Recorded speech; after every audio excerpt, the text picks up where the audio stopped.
como que exatamente a gente toca a consciência? E aí, falando de consciência, já, eu queria que vocês dissertassem também sobre a dissociação entre pensamento, mente e consciência.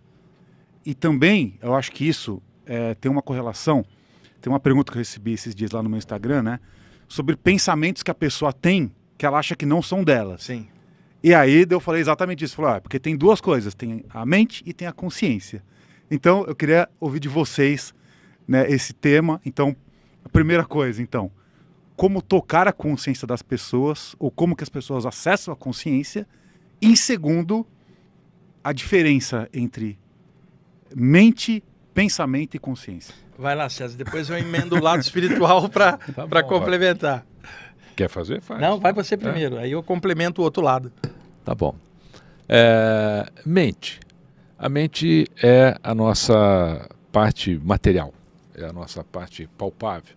Então, a nossa mente nos trouxe aqui hoje. A nossa mente nos reuniu.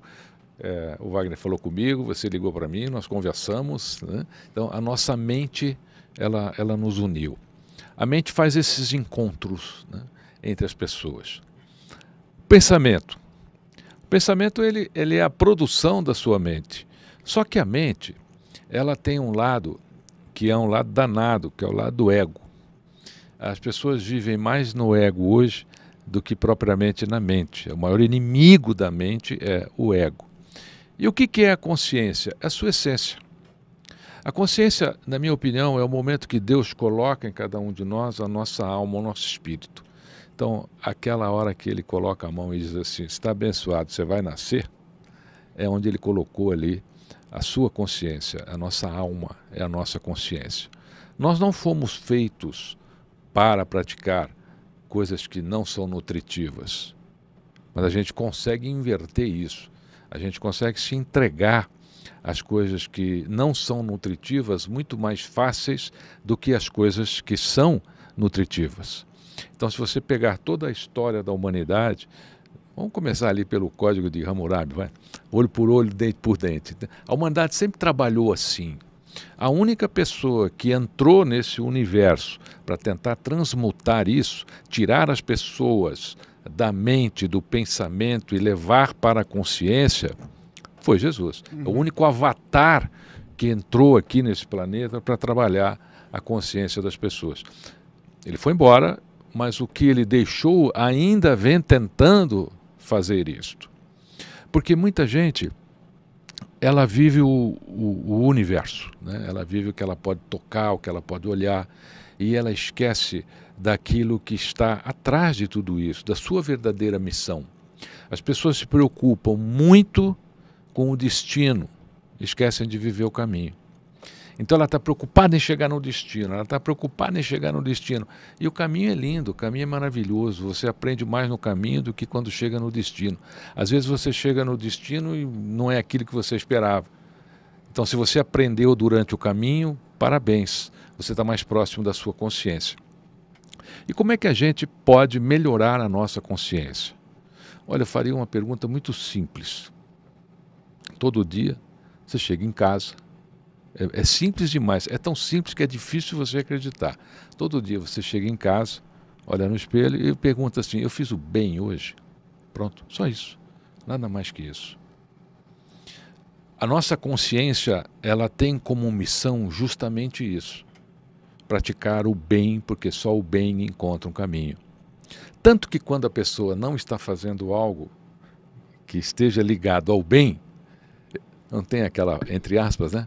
Aquele adágio popular, pô, eu estou com dor na consciência hoje, eu não devia ter feito isso. Ele luta contra a própria consciência dele, às vezes ele quer fazer o bem, mas não consegue. Né? Ele ganha uma luta para lutar com ele mesmo. Então basta você se perguntar se você fez o bem hoje, ou esse mês, né? Ou esse ano, vamos começar pelo ano, tá bom? Aí, nessa resposta, você vai fazer um exercício para a sua consciência. Ela vai falar com você. Ela vai contar para você que você não fez o bem que você poderia ter feito. Esse movimento é o que nos torna mais próximos da nossa alma. Tá. Vamos lá, agora eu vou acrescentar o lado espiritual no que ele falou, que é perfeito. E antes, isso que ele falou de eu fiz, que bem eu fiz hoje, estudando a parte celta, que eu sou apaixonado, né? Existe um ditado celta antigo, por exemplo, a gente fala assim quando é surpreendido, que arraso, sensacional, uma coisa que surpreendeu. Os celtas tinham uma expressão que era que assombro, não é no sentido assombrado, né, de casa não assombrada. Estou assombrado, surpreso, que arraso isso. Então, os celtas ensinavam, os mestres celtas, não a população celta, nas iniciações, que você não pode se deitar sem primeiro se perguntar, eu tive algum assombro hoje? Que é exatamente, que assombro é esse que é a consciência? Você sentiu o cheiro da chuva molhando a terra seca? Isso te assombrou?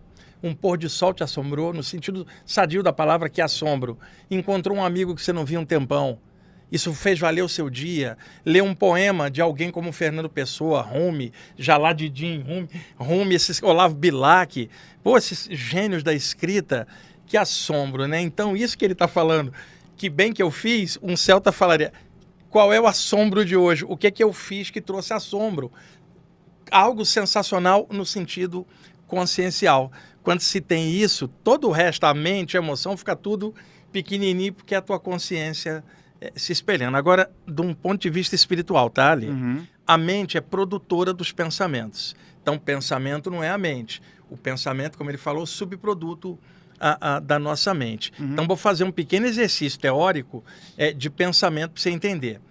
Ale, eu chego e tiro o seu corpo. Supõe que você desencarnou. Você ainda tem pensamento enquanto espírito? Sim. Você ainda tem emoção? Sim. Você apenas não tem o corpo. Você está no plano espiritual. Tá. Se eu tirar suas emoções, sobraria somente o pensamento, ok? Agora, se eu tirar o pensamento, a emoção não existiria, porque não teria um pensador para se emocionar. Então, veja, tirei o corpo, tirei a emoção, ainda sobrou a mente. Agora, olha a pergunta que vale ouro. E se eu tirar a mente, sobra algo ou nada? Aí alguém vai falar, mas se tirar a mente, como é que eu vou pensar nisso? Aí é que tá. O nosso pensamento parece uma coisa avançada, só que se a gente entender que o universo tem bilhões de anos de existência, nós moramos num planeta desse tamaninho, a capacidade nossa de pensar, diante talvez de povos das estrelas mais avançados, a capacidade de pensar nossa é lenta. Ela é rápida para nós aqui. Mas imagine uma raça, Ale, Guru, que tiver avançada a tal ponto a intuição, para eles o pensamento ficaria lento. Então, para alguém que alcançou a intuição avançada ou consciencial, se tirar o pensamento, tinha que tirar porque já estava lento, porque desenvolveu alguma coisa maior. Então, veja, tirei o corpo, tirei a emoção. E se eu tirar o pensamento? Se você tiver desenvolvido a intuição, era para o pensamento sumir, porque ele se tornou lento. A consciência não é a mente. A mente é ferramenta para produzir o pensamento e entender. Por detrás da mente tem um observador, uma consciência, espírito, o nome que se quiser usar.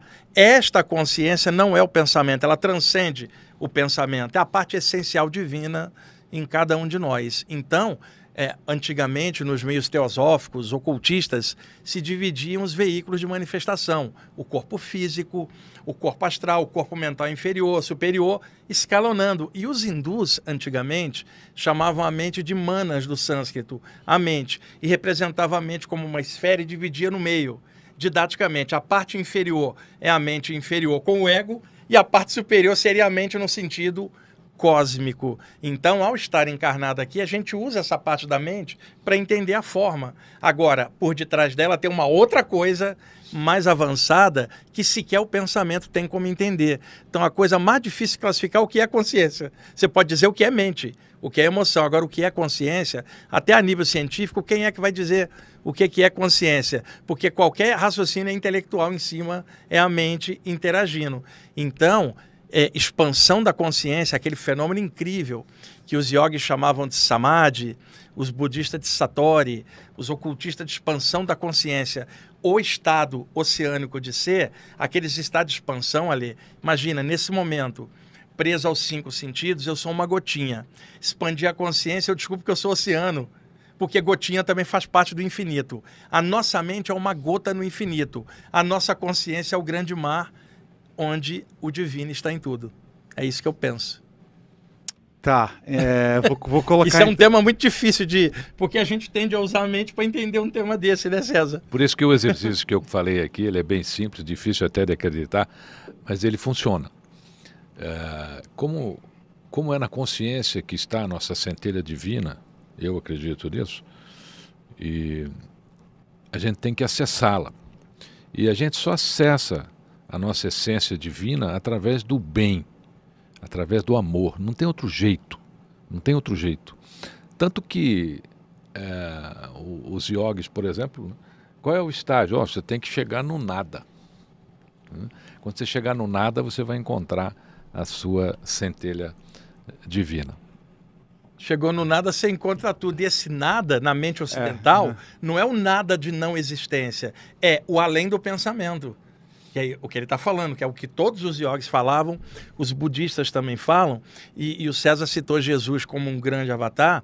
Não pode esquecer também do Buda, que também fez esse trabalho 500 anos antes, também na Índia, de também falar da meditação, da consciência além do ego, além do pensamento.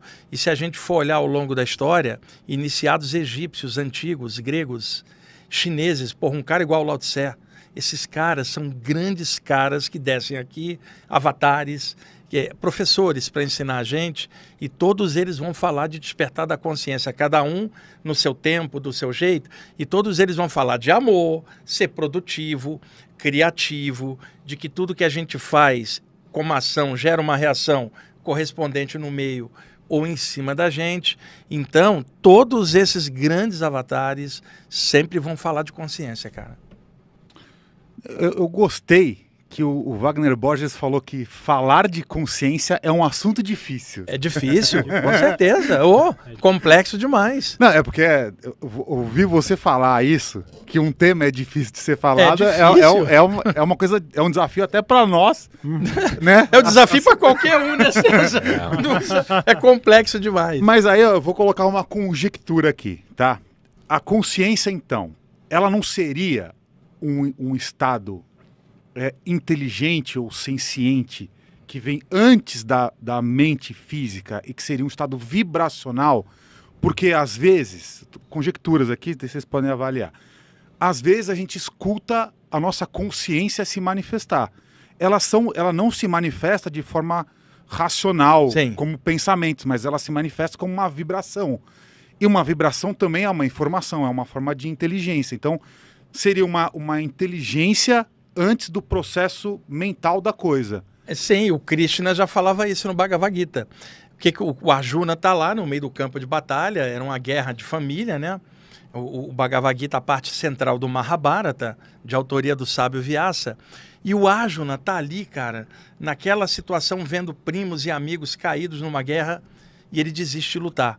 O Krishna chega e fala: levanta, guerreiro, você precisa lutar, porque quando o bem não se apresenta, o mal toma conta. Levanta e luta. Mas lutar por quê? Não luta pelo teu ego, luta pelo ideal, que é o céu. O seu lado precisa ganhar para ter a liberdade do bem no reino. E aí ele fala: Arjuna, ninguém morreu aqui. Você está vendo cadáveres, porque eles já existiam como espíritos antes. Entraram no corpo, o corpo caiu, e agora eles vivem em outro plano e voltarão. Então ele surge com aquele ensinamento maravilhoso, que fogo pode queimar o espírito, que água pode molhar o eterno, que arma material poderia perfurar o princípio imperecível, que já existia antes do nascimento. Então, aí ele fala: o espírito não nasce nem morre, ele entra e sai.